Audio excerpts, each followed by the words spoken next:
Hi everyone. Here is the class, the basic of computer. Let's start the lesson about how to use the mouse and keyboard.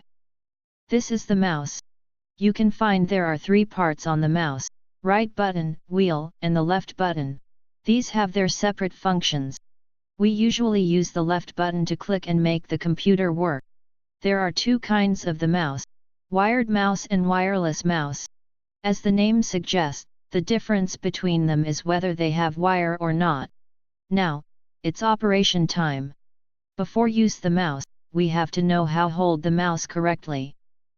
Like the picture. Put your index finger on the left button and the middle finger on the right button. Your thumb and the little finger clamp the mouse to move. And it will be like it. You can see if you move your mouse, there are something synchronize on the screen. It is cursor. There are some cursors when you are in different surroundings. If you want to learn more, please check the next video.